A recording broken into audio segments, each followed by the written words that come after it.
Que futebolzinho, viu, Dorival?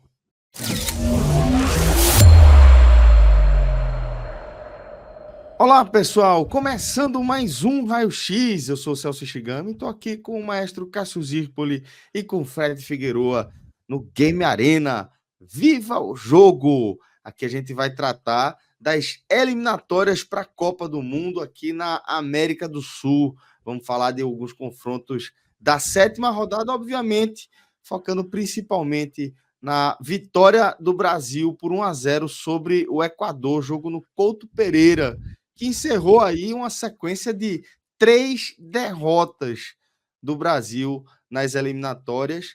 Esse que foi o primeiro jogo do técnico Dorival Júnior nas eliminatórias, ele que assumiu ali com 2 amistosos contra Espanha, contra Inglaterra, depois veio a Copa América, a campanha da Copa América.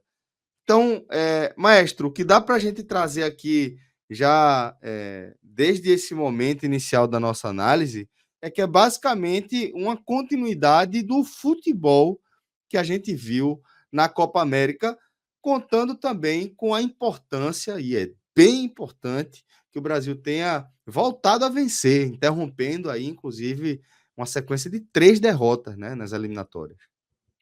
Fala, Celso. Essa sequência de 3 derrotas inédita, tá? Assim, o Brasil nunca ter perdido 3 jogos seguidos nas eliminatórias. Desses 3, um deles no Brasil, aquele da derrota para a Argentina. E na prática só seria possível perder 3 jogos se isso acontecesse. Perder um jogo no Brasil, né? Porque você sempre faz 2 jogos em casa, 2 jogos fora. E ainda tem um detalhe sobre esse jogo de Dorival que você trouxe. Esse foi o primeiro jogo de Dorival no Brasil. Porque sim, Dorival ele estreia com jogos no exterior, emenda já com a Copa América, com os amistosos, e agora jogou nas eliminatórias em Curitiba, na cidade de Curitiba, que não recebia a seleção brasileira há 21 anos, e não foi no estado do Atlético Paranaense, né? Aí aquela questão de gramado, assim, querendo ou não, o Brasil escolheu o Couto Pereira. Eu até achei, falando rapidamente disso, porque um estádio da idade do Couto Pereira faz tempo, né? E sem ter sido remodelado para a Copa do Mundo. Tipo, não é o Beira-Rio sendo remodelado, não é o Maracanã, assim, é o estádio que você faz algumas reformas, assim, melhor o estádio, mas ele continua tendo aquela essência antiga. Faz tempo que o Brasil não jogava no estádio. O Brasil fora de uma arena fora já de uma é arena, uma coisa... sem ser um estádio antigo, mas remodelado. Não, o Couto Pereira fez a sua reforma, o setor Protorque lá, mas, por exemplo, tem arquibancada de cimento. E não era só um setor de cimento para organizar, muitos setores ali de arquibancada. Então, assim, só deixar esse registro que foi curioso ver o Brasil, parecia anos 90, que era muito bom, inclusive. O Brasil rodava bastante em estádios do tipo. Então, foi meio nostálgico ver o Brasil jogar nisso. Agora não teve a nostalgia para aí, porque no jogo parecia, com todo respeito, mas o Coritiba está na segunda divisão, mas parecia que era um jogo do Coritiba, assim, tá? Que a gente estava vendo assim, um jogo, e sobretudo noite de sexta-feira, que é o horário clássico ali da segunda divisão, foi um jogo muito ruim. Foi um jogo muito ruim. O esforço da equipe da Globo para transformar o jogo em um jogo bom no primeiro tempo foi louvável, mas no segundo tempo se admitiu que o jogo não estava, se admitiu assim sem muito melindre que o jogo não estava bom. Faz parte também, inclusive, levantar a gente da era do rádio, quando o jogo não passava, todos os jogos eram jogos espetaculares, que você ouvia na rádio e de vez em quando a bola estava ali, a bola vai, e a bola tá ali, ó, saindo do zagueiro, olhando para frente, se tem alguém para tocar, e tem tudo aquilo ali, e a rádio fazia você sempre achar que você está vendo um jogo muito emocionante. Todo ataque é chance de gol, né? Que tá por um triz para fazer um gol, por um triz para levar um gol. Na televisão, quando você está vendo, é mais difícil de você levar isso ao espectador, porque por vezes você não está vendo aquilo acontecendo. E hoje, assim, a atuação do Brasil não foi boa. Ela começou boa. Assim, eu acho que poderia ser mais assim o Equador esperando um pouco o Brasil, e na hora que o Equador esperava o Brasil, dava mais campo ao Brasil, mais tempo ao Brasil, mais possibilidades ao Brasil. Mas há algum tempo o Equador passou a ter suas chances também, e é só a gente vai ver as estatísticas. Depois que não fez estatísticas, parecem que o jogo foi equilibrado. Não chegou a ser equilibrado, foi um jogo ruim. Isso ele pode ter sido nivelado por baixo. Mas, assim, o Brasil ele foi piorando, na minha opinião, ele foi piorando ao longo da partida. Faz 1-0, meia hora de jogo ali, né, com o gol de Rodrigo, desviando, gol, enfim. Uma outra estatística da seleção brasileira eu achei muito boa, juntando os gols de todos os jogadores que estão nessa seleção brasileira, são 33 gols. Isso é muito pouco, tá? Assim, os gols que todo mundo já fez, É porque o maior artilheiro, curiosamente, é o Rodrigo, tem 11, assim, aí outro tem 7, outro tem 6, outro tem 3, assim, juntando todo mundo, 33 gols. Mas se chegar Neymar de volta... Aí... É justamente essa estatística, para mostrar que essa estatística, nesse momento, é uma seleção que não tem ainda esse peso histórico. Tanto é que, juntando todo mundo, dá um número que é metade de Neymar. Vamos dar metade de Neymar, para ser mais preciso. E nesse Brasil, piorando ao longo do jogo, trabalhando 1-0. Aí quando começa a trabalhar 1-0, aí realmente... O gol sai aí nesse melhor momento do Brasil. O Brasil estava produzindo ali. O Brasil estava produzindo ali. É que você falou. O gol teve desvio e tal, mas estava produzindo. Achou o gol. Estava ali e o gol saiu. Teve um lance de Vinícius Júnior que, assim, aquilo ali estava muito interessante. Aquilo ali era a pressão na saída de bola. O Brasil quase fez o gol do jogador travar o goleiro dentro da área, porque, na verdade, já tinha dado a saída. O goleiro toca para o zagueiro devolve para o goleiro. E Vinícius Júnior vai travar ali, naquele lance ali, quase saiu um gol. A bola foi na rede pelo lado de fora. E aquilo ali é uma pressão. Aquilo ali tem uma orientação para aquilo acontecer. Mas aquilo foi se perdendo. Aquela marcação dentro da área do Equador, em algum momento já era atrás da linha do meio campo. A marcação do Brasil foi se distanciando ao longo do jogo, e isso foi deixando o jogo muito chato. E no fim, as escolhas de Dorival no segundo tempo. Endrick não jogou, pô. Assim, só para falar, Endrick não jogou. Mas ele vai falar assim: Endrick, que salvou Dorival nos jogos no exterior, contra a Inglaterra, contra a Espanha, pouco utilizado na Copa América, não entrou em campo. Eu tive cuidado. Eu tive cuidado de olhar a ficha para ver se ele estava, porque o Brasil teve tantas lesões, Éder Militão, Pedro. Será que aconteceu alguma coisa assim? Está suspenso? Será que alguma coisa assim passou batida? Eu não me liguei? Não.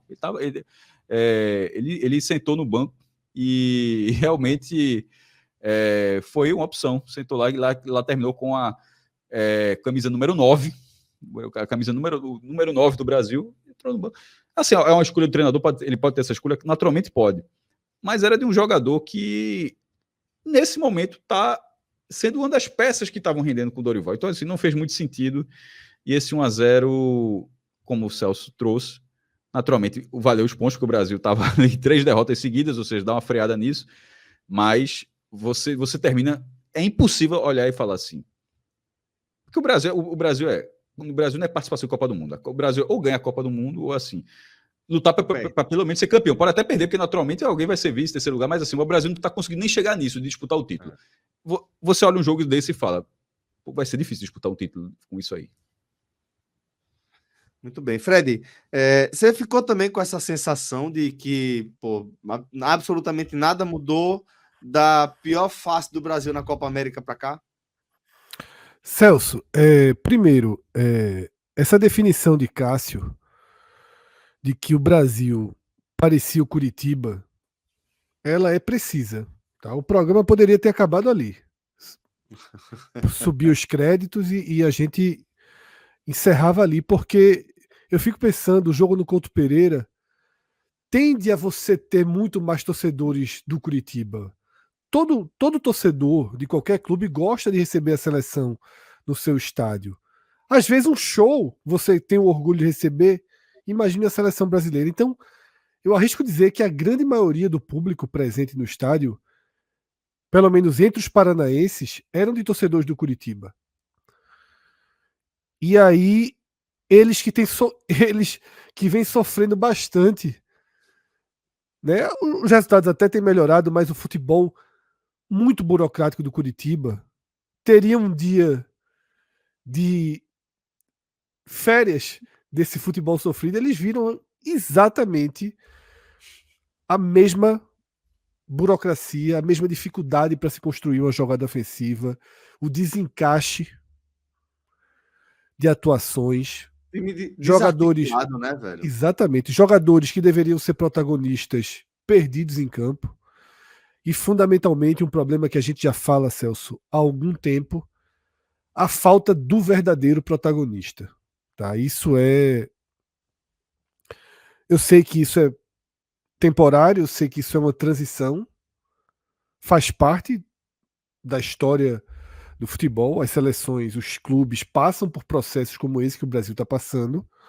Aconteceu, e a gente tem até programas aqui no Game Arena em que a gente já detalhou um pouco isso. A gente sente mais porque a gente passou pela transição anterior sem que uma geração muito interessante conseguisse ser campeã do mundo. Então, essa transição agora ela fica ainda mais difícil. Então, de fato, nós temos uma geração sem protagonistas. Vinícius Júnior sendo forçado a ser esse protagonista, mas talvez ainda não tenha a maturação necessária para ser, e sobretudo também a função que ele faz dentro de campo. Tá? Vinícius Júnior, ele é um ponta. É. Ele é um excepcional ponta. Mas ele é Mas tem uma função mais específica ali, mais isso, no de dar momento. profundidade, Isso. Não é o jogador que consegue dizer, meu irmão, o time tá jogando nada. Eu vou aqui atrás pegar a bola e vou sair construindo. Porque o próprio Neymar consegue fazer isso em algum momento. Sim, sim. A posição em que Vinícius Júnior desequilibra é essa. Vinícius Júnior ainda não chegou naquela fase da carreira. Possivelmente, quando ele estiver perto dos 30, ele vai deixar a extrema velocidade de lado, vai utilizar a habilidade, a experiência que ele vai adquirir para cair mais pelo meio, para ser um construtor, para ser um cara que pensa mais o jogo, porque ele tem recursos técnicos para isso e vai adquirir a experiência para isso. Hoje, no futebol de alto nível que ele joga no Real Madrid, é muito melhor ter uma máquina do potencial de Vini Júnior numa ponta, né? Porque aí você destrói marcação quando você tem todo o resto do time para construir o jogo junto com ele, para deixar no gol, para trabalhar a bola, e o Brasil não tem. O Brasil é muito inferior ao Real Madrid. Tá? É muito inferior ao Real Madrid. Mas, logo na abertura, Celso, você passou a cronologia de Dorival Júnior e ela é uma cronologia que preocupa porque ela vem da contramão. É. Os amistosos deixaram um quê de esperança, né? Isso. Os amistosos contra Espanha e Inglaterra foram o que a gente viu de melhor da seleção brasileira. Quando teve tempo para trabalhar na Copa América, o Brasil travou. E nesse jogo contra o Equador foi assustador, tá? Porque a gente não tem nem mais a desculpa do campo curto. Porque na Copa América, nos gramados da NFL, e hoje foi ao contrário, uma noite em que o Brasil tinha NFL acontecendo em São Paulo. Então, nos gramados da Copa América, a gente ainda debateu isso. Pô, um jogador como Vinícius Júnior tem muito menos campo para jogar. Hoje não. Hoje se jogou no gramado onde todo mundo é acostumado a fazer, né, o trabalho. E o Brasil foi muito pobre. A lesão de Pedro não mudou o desenho do jogo, tá? E eu acho que Dorival Júnior ele atravessa um momento em que ele tem que procurar atalhos. Você ter Vini Júnior e Rodrigo em campo é um atalho. É. Eles jogam juntos. E o segundo tempo em que você aciona Estevão, você ter Hendrick seria um atalho. Sim. Porque jogaram juntos agora no primeiro semestre, tá? E você ainda tem Hendrick já começando a trabalhar com os outros dois do Real Madrid. Às vezes eu sinto que Dorival, e aí também parte um pouco da cobertura do jornalismo esportivo da seleção brasileira, dos analistas. Eu acho que algumas vezes a gente joga muita luz em questões que deveriam ser muito mais de segundo plano. Como, por exemplo, aplaudir Dorival e dizer que foi um ato de coragem a convocação de um Luiz Henrique, tá? De um Estevão. Ora, não vejo ato de coragem nenhum. Eu acho que é obrigação do treinador, a mais básica obrigação. A mais básica obrigação. A gente estaria aqui aplaudindo se ele tivesse conseguido fazer com que esses garotos, com que esses jogadores que atuam no Brasil entrassem no time e tivessem o encaixe, as conexões necessárias, o que não aconteceu, tá? Então, Celso, o fato de ter sido em Curitiba, inclusive, ajudou Dorival a que o tom das vaias e o volume das vaias fosse até um pouco menor. Tá? Dorival é um treinador que tem passagens interessantes pelos dois clubes, é um cara querido em Curitiba. Na verdade, Dorival é um treinador que tem uma boa imagem, né, dentro do futebol brasileiro. Mas vai ser difícil essa sustentação do trabalho dele, porque é um trabalho muito ruim. Muito ruim. Tá? Os 3 pontos foram importantíssimos. O Brasil sai da 6ª para a 4ª posição, mas tem míseros 47% de aproveitamento, 10 pontos em 7 jogos. Tá? Claro que para essa Copa de 2026, os conceitos que a gente tinha de campanha de eliminatória, eles ficam em 3º ou 4º plano. Porque Velha guarda já tinha um sinal de alerta ligado há muito tempo. Mas agora não é nem velha guarda, né? Novíssima geração aí. Agora é perda de tempo, na verdade. Né? Com 6 sul-americanos se classificando de forma direta e a 7ª vaga ainda indo para a Tendo 10 repescagem. disputando, né? 6 de 50, não, tá? 6 de então, 20. assim, teria que forçar muito a barra. Teria que ser Ramon. Talvez Ramon, que ainda continua na seleção sub-20, fazendo amistoso horroroso, inclusive essa semana. Talvez, se Dorival cair e Ramon assumir a seleção principal, talvez o Brasil corra algum risco. Tirando isso, o risco não existe. Agora, por isso que a gente fica preocupado com a falta de evolução de futebol. A sensação de evolução, Celso, veja só. Hoje, depois do que a gente viu na Eurocopa, depois do que a gente viu na Copa América, o Brasil chegar nas quartas de final de Copa do Mundo é teto. Acho. Esse é exatamente esse é o meu ponto. Assim, o Brasil perfeito, velho. Foi o que eu tinha dito naquele momento, assim. Perfeito em relação ao que eu tinha dito, assim. O Brasil na Copa do Mundo, seja uma expectativa exagerada, seja passou o tempo e tal, mas o Brasil sempre vai ser visto, pelo menos pela torcida do Brasil e por grande parte do mundo do futebol, como esse é candidato ao título e até o último momento ele é um candidato muito real, ele vai ser muito cotado ao título porque sempre foi dessa forma. Chegar nas quartas de final, embora o Brasil não passe, vá morrendo ali ultimamente, mas é sempre um fiasco, para muitas seleções é o ponto alto, para o Brasil é um fiasco. Disputar o título, o Brasil não disputa, de fato, desde 2002, né? Mas a impressão que dá é que vai continuar sendo assim esse tempo. Assim, não tá assim. Mas, Cássio, sendo muito justo. Bem melhores, a Argentina bem melhor, a Colômbia muito melhor. O Brasil tá bem abaixo. Cássio, sendo muito justo, o Brasil parou nas quartas, por exemplo, na Copa do Mundo da Rússia. Em 22 foi por um detalhe, mas parou. Mas a gente achava que tinha bola para ir mais longe.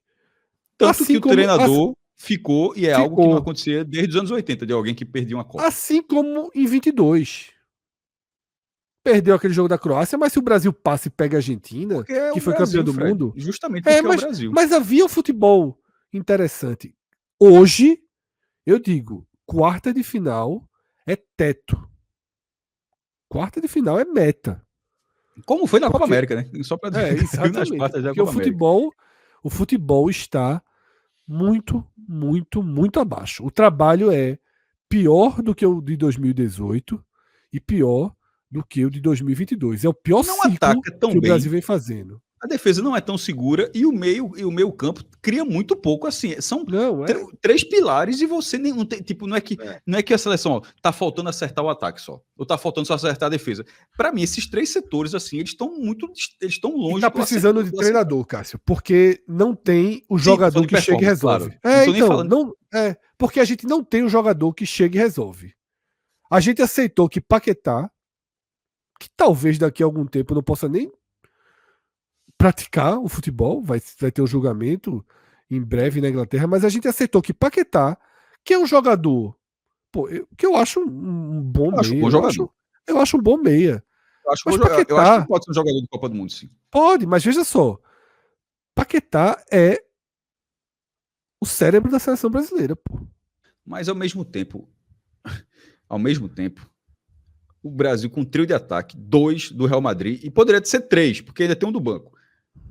Assim, não dá para você ter o ataque do Real Madrid tirando o Mbappé. Não dá para você ter o ataque do Real Madrid. Mbappé, né? Porque assim, aí Não, mas você assim, tira Mbappé, aí Mbappé compara Bellingham com Paquetá, não, e pelo amor de é Deus. atacante. Bellingham não Sim, fica então, por isso que eu falei, compara com Paquetá, que é quem vai ajudar. Não, tudo bem, mas não dá para você ter você ter 3 jogadores do ataque do Real Madrid. Não estou dizendo que é o ataque titular do Real Madrid, naturalmente não.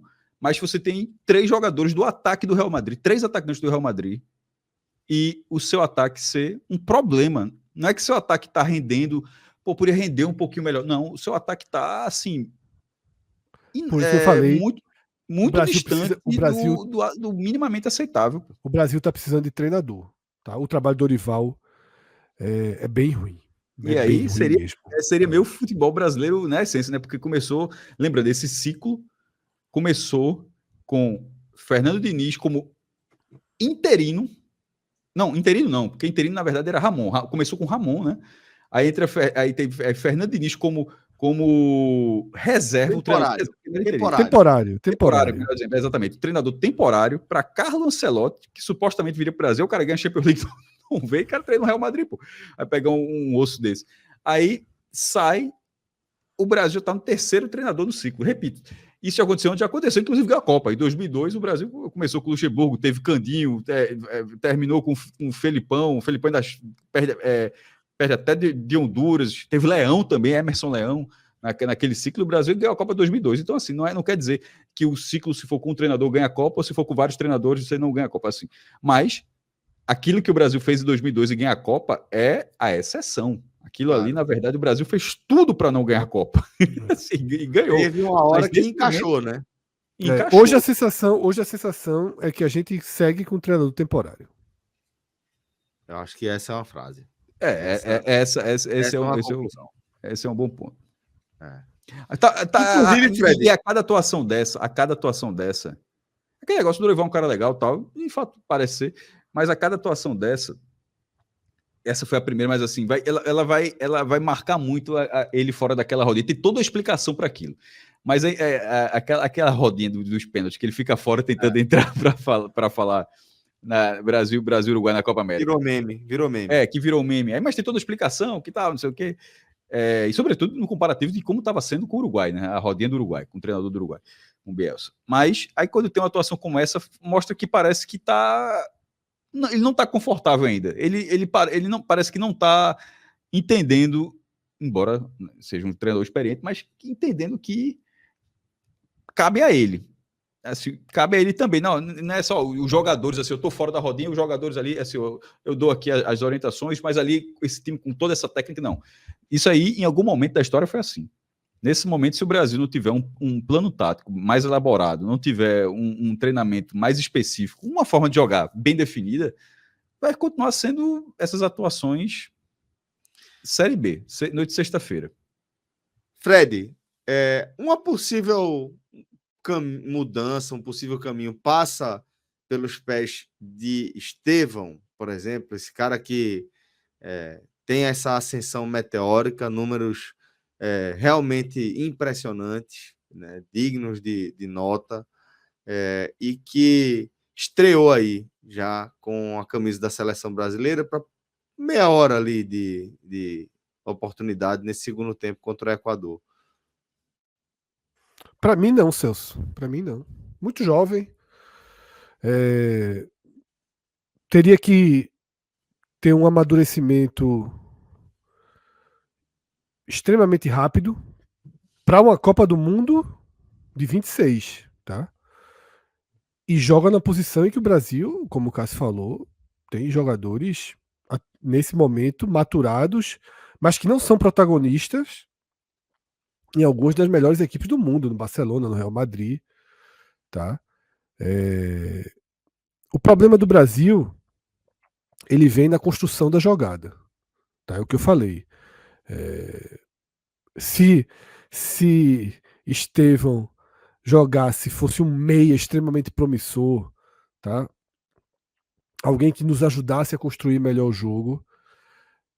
Agora, é importante que as portas estejam sendo abertas. É importante Sim. ter o Luiz Henrique, ter o Estevão.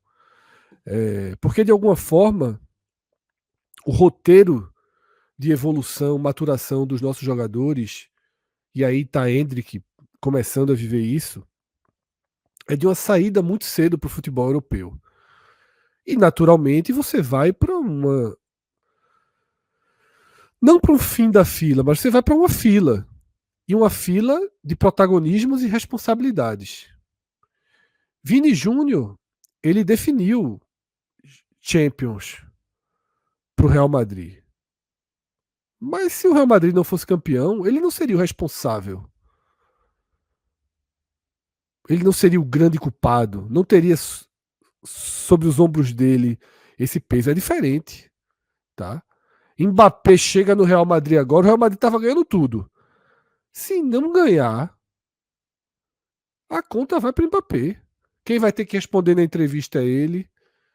Tá? Um campeão do mundo, um jogador do primeiro degrau. E o Brasil hoje não tem mais nenhum jogador nesse degrau.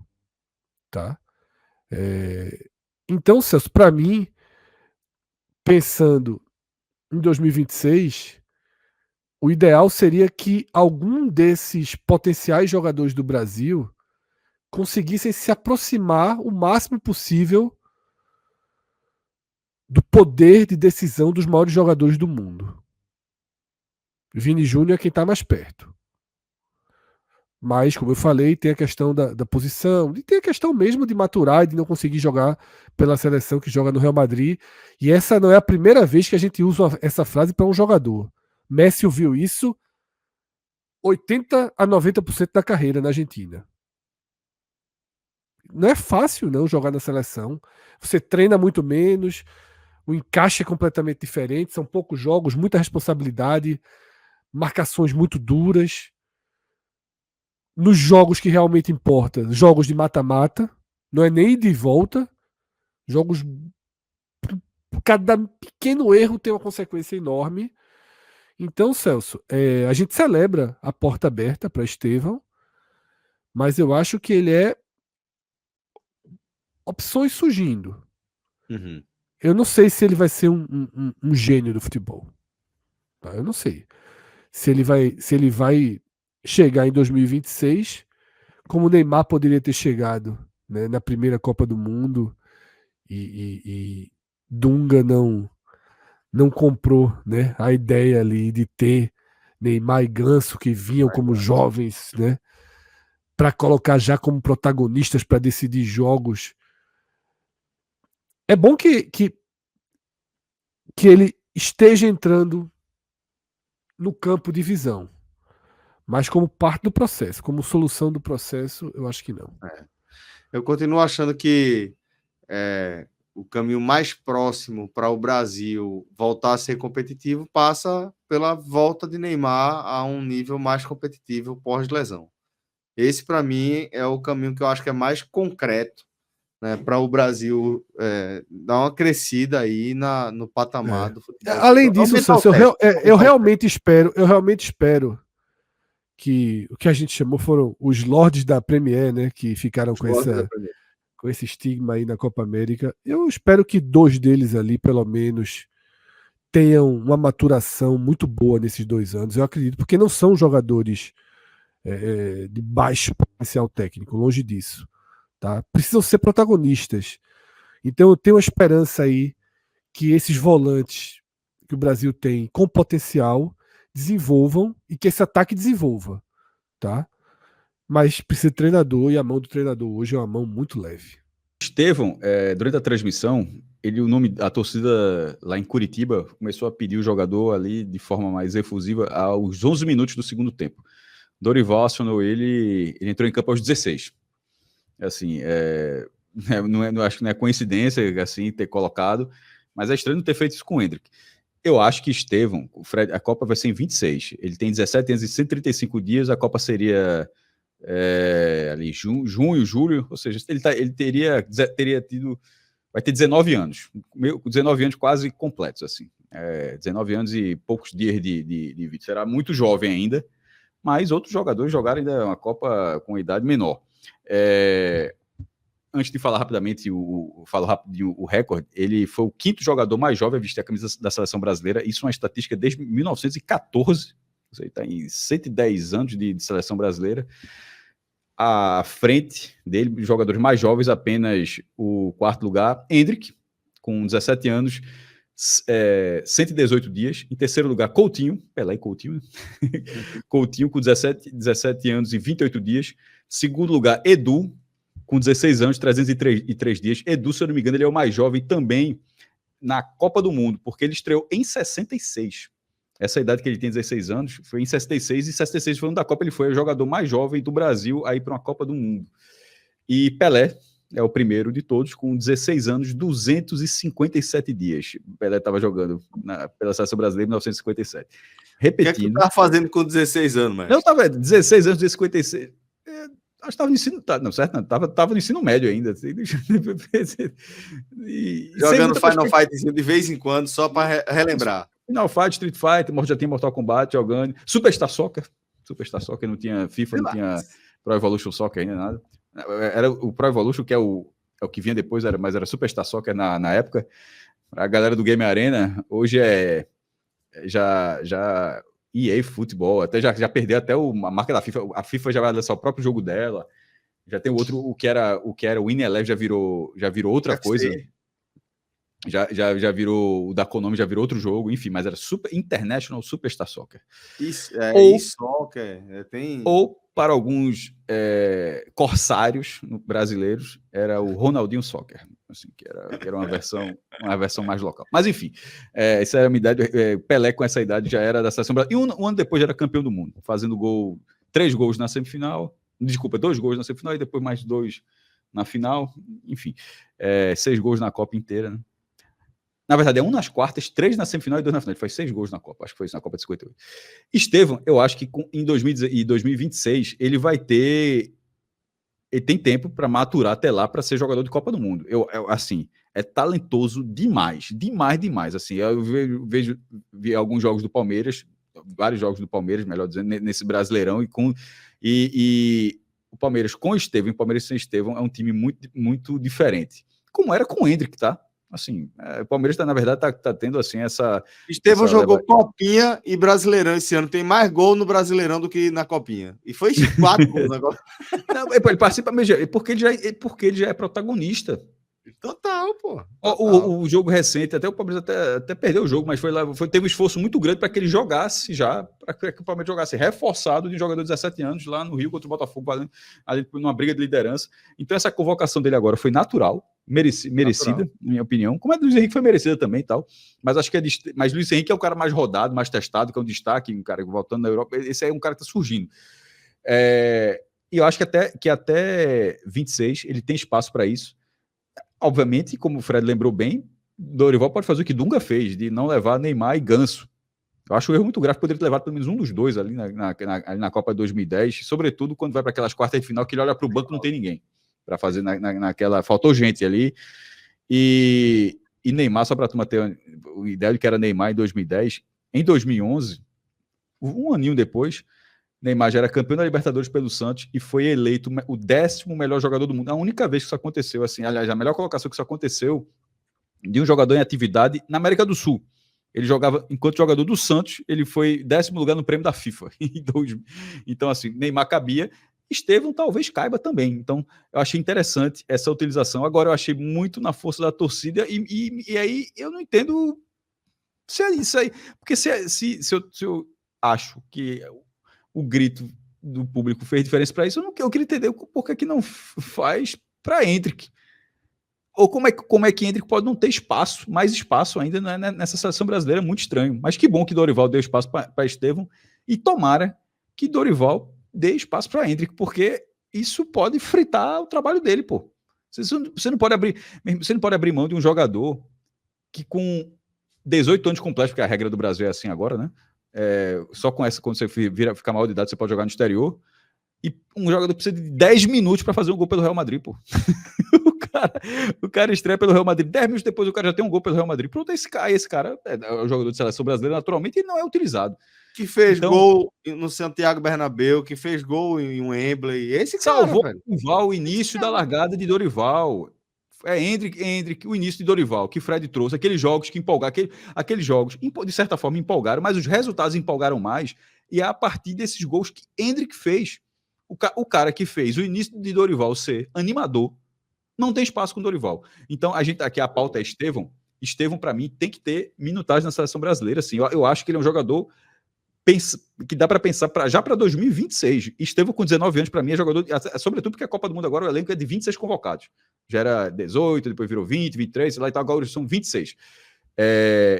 Tem espaço para um jogador com potencial que esse menino vem mostrando até aqui. Claro, se seguir a carreira do jeito que ele vem surgindo até agora. Mas, só para dizer que já que a gente está falando de jogadores jovens, já que ele é o 5º lugar e o 4º está na seleção brasileira também, que é Hendrick, que o outro também tenha o espaço que merece. Fred, essa 7ª rodada, tá,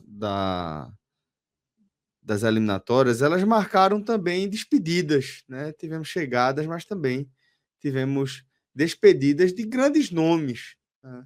Se Estevão está querendo marcar também seu nome aí na história da seleção, esses dois já fizeram isso por suas respectivas seleções. Ángel Di Maria e Luizito Soares. Dois grandes, né? Dois gigantes. Dois gigantes. Da nossa geração. Para as suas seleções, já são 2 dos maiores, tá? Sim. Perfeito. E que são celebrados dessa forma, tá? A história deles dentro de campo acabou, mas eu acredito que são ídolos, como o Cássio já falou, dos maiores, e vão continuar sendo personagens muito vivos. Di Maria no futebol argentino e Luizito Soares no futebol uruguaio, assim, são gigantescos, tá? Dentro de campo, né, cada seleção teve um desempenho diferente nessa rodada, né? A Argentina vem fazendo uma eliminatória de campeão do mundo, tá? Perdeu o único jogo para o Uruguai, né? E passou fácil pelo Chile nessa rodada, e o Uruguai acabou ficando com um empate bem frustrante em casa contra o Paraguai. Mas na terça-feira já vamos ter aí a 8ª rodada, né? Que aí fecha mais um recorte de eliminatórias, e a gente já vai desenhando aí os rumos, né, para uma definição. Mas é claro que Brasil, Argentina, Uruguai, Colômbia, essas 4 seleções aí vão para a Copa do Mundo. O Equador também vai para a Copa do Mundo, tá? O Equador perdeu pontos no início por conta de problemas de nacionalização de jogador, né? Mas o desempenho do Equador... do Brasil. Se ele tivesse perdido, teria 11 pontos. Isso. O Equador, dentro de campo, vai para a Copa. Então aí são 5 vagas muito claras, tá? Então tem a briga pela 6ª vaga, a briga pela 7ª, que vai disputar uma repescagem. E a gente promete, Celso, em breve a gente vai fazer um vídeo aqui para o canal explicando direitinho como vai ser essa Copa do Mundo, né? Porque afinal tá mexendo em algo que já está bem consolidado. A gente faz um vídeo aqui, muito em breve, pode procurar aí no canal como vai ser a Copa do Mundo de 2026, a gente explica. Muito bem. Fred, e primeiro que é raro, né? Assim, a gente acompanhar despedidas assim de jogadores, assim, raro hoje em dia, mas de jogadores que merecem despedidas, assim. Di Maria, desse tamanho, né? Desse tamanho, exatamente, assim. Tem aquelas despedidas que é porque o cara deixa de ser chamado mesmo, né? Nem ele sabia que era despedida. Mas nesse caso aí, pelo que o jogador fez, Di Maria, campeão do mundo pela Argentina, autor de gol, bicampeão da Copa América, autor do gol do título da Copa América dentro do Maracanã contra o Brasil, enfim. É a seleção de Messi, naturalmente, mas com o tempo vai virar Messi Di Maria. Assim, Di Maria é um jogador muito grande dentro da seleção, a seleção de Messi, mas Di Maria é um jogador muito grande dentro dessa Argentina que consagrou Messi. E Soares, pelo lado do Uruguai, por exemplo, ganhou a Copa América 2011, levou o Uruguai à semifinal da Copa 2010, um feito que não acontecia há 40 anos, tornou-se o maior artilheiro da história da seleção do Uruguai, integrou um ataque tido como um dos melhores da história, o ataque ele, Neymar e Messi, assim, simplesmente um dos maiores ataques. MSN, né? O MSN, ele fez parte disso. Fez o Uruguai ser campeão da Copa América dentro da Argentina, um título. O Uruguai não era campeão continental há 16 anos, voltou. Enfim, são dois dos maiores que tiveram suas despedidas. Antes de Maria na alta, ele é despedido depois do título e depois da goleada, enquanto o Uruguai ali, semifinal da Copa América e um empate dentro de casa, mais com a torcida do Uruguai celebrando, como a gente está vendo na tela aí. Então é muito importante. Toda vez que eu vi isso do Brasil, eu acho que aconteceu com as despedidas assim, desse nível, Ronaldo e Romário. Assim, a de Ronaldo lá, as duas, curiosamente, no Pacaembu. A de Romário deveria ter sido no Rio de Janeiro, né? Mas as duas foram no Pacaembu, então, assim, até isso mostra um pouco o tamanho da distância que o Brasil tá em relação aos grandes jogadores, porque a gente, para ter uma despedida dessa, de um jogador que merece uma despedida da sua seleção, é quando o cara tem muita história. E nesse caso, a história desses jogadores é uma história feita agora, no presente, nesse tempo agora. Enquanto no Brasil, a história... Neymar provavelmente vai ter um jogo de despedida de Neymar. Mas tirando Neymar, qual outro jogador? Mas as relações são muito diferentes. Mas qual outro jogador? Mas veja, eu disse, não, nenhum outro jogador, nenhum outro exatamente. Jogador. Possivelmente Neymar vai ter, eu acho, possivelmente, mas outro eu não consigo. Não acho que vai ter, por exemplo, para Alisson, para Marquinhos, para o Capitão Danilo. Não, nenhum outro jogador assim, vai ter. Mas isso fala também sobre o futebol brasileiro.